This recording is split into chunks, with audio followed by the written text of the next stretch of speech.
on est arrivé là-bas, on ne savait rien. Moi, je n'avais jamais vu la mer, je n'avais jamais pris un bateau. On n'avait aucune conscience politique ni sociale.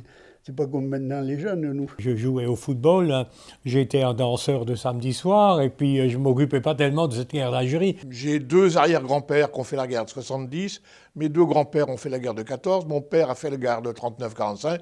J'ai dit, il n'y a pas de raison que moi, j'en ai pas une aussi. Et on nous avait dit, là-bas, vous allez avoir affaire à un peuple complètement sous-développé, qui ne fait pas de quartier et qui est très cruel. Ils nous disaient, mais c'est des incapables, ils ne font jamais rien. On les prenait pour des sous-hommes. Il fallait tuer le bougnoul, quoi. On sentait qu'il y avait de la souffrance partout, quoi. C'est un brave type en face de vous, parce que bon, il n'y avait pas que des... Ils étaient comme nous, après tout, des paysans avec des paysans. Il n'y a pas beaucoup de gens non plus qui savaient qu'on pouvait le refuser. J'ai été mouillé dans cette affaire et ce sentiment de culpabilité ne m'a jamais quitté. C'était pas notre guerre, hein, on était là parce qu'il fallait le faire. C'est comme ça que j'ai débarqué en Algérie et que j'ai découvert à la fois ce pays, à la fois la population et à la fois ce qu'on appelait la guerre d'Algérie, qui ne voulait même pas appeler la guerre d'Algérie, qui disait maintien de l'ordre. Hein. Mais quand j'y suis arrivé, j'ai plutôt compris que c'était plutôt le désordre qui était entretenu que l'ordre. C'était une guerre vraiment spéciale. Des ennemis, on n'en voyait pas. Il y a ceux qui se sont posés des questions, puis ceux qui ne se sont pas posés de questions, qui ne se sont jamais posés de questions, et qui ne se poseront jamais de questions. La trouille, c'est le trouille qui les menait en fait. Quelques-uns qui jouaient un peu au caïd, battu vu, mais la plupart, on supportait.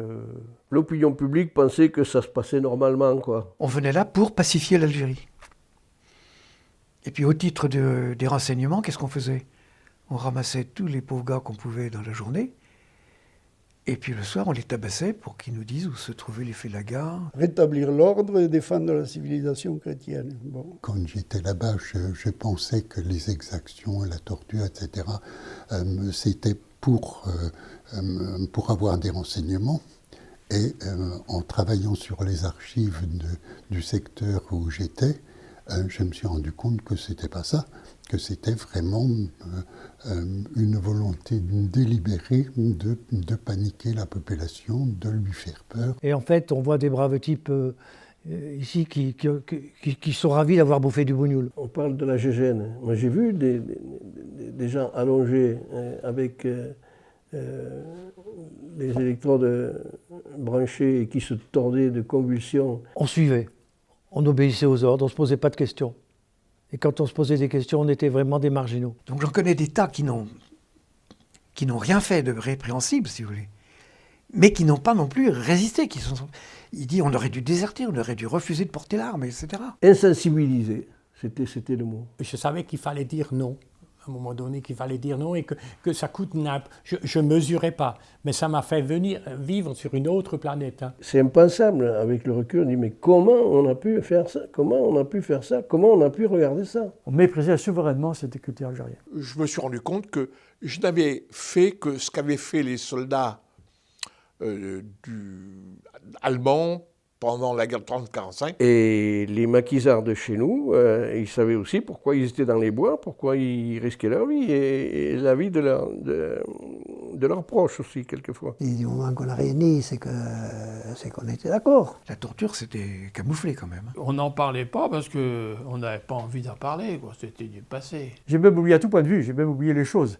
Et ça revenait après quand j'ai pu assumer. Les types étaient, comment dire, traumatisés. J'ai pas le souvenir d'avoir été interrogé par qui que ce soit sur ce que j'avais vu ou ce que j'avais fait. C'est en général les petits-enfants qui ont posé des questions. Il n'y a aucun doute que quand le FN et surtout l'OAS ont fait des attentats dans les années 61-62, qui nous concernent, le drame algérien s'est rapproché. Non, je considère qu'on a été manipulé complètement et que je me suis laissé piéger par cette manipulation, depuis le début jusqu'à la fin. On n'a toujours pas fait notre deuil de la guerre d'Algérie, ce que les antifascistes allemands ont fait. Hein. Pour ce qui a été fait là-bas, même si nous, on n'y a pas participé, mais on était là.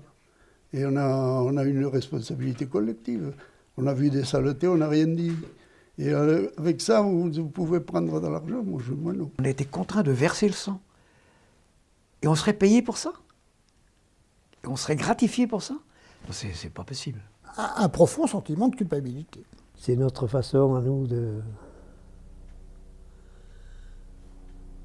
reconnaître déjà tout le mal que nous avons fait. Un profond sentiment de culpabilité d'avoir participé à ces événements, plus, je l'ai déjà dit, plus au nom de la France qu'en mon nom propre, mais néanmoins un besoin de réparation vis-à-vis du peuple algérien. Si on veut que les jeunes se comportent bien plus tard et ne refassent pas une guerre d'Algérie, c'est maintenant qu'il faut leur expliquer ce qui se passe dans telles circonstances.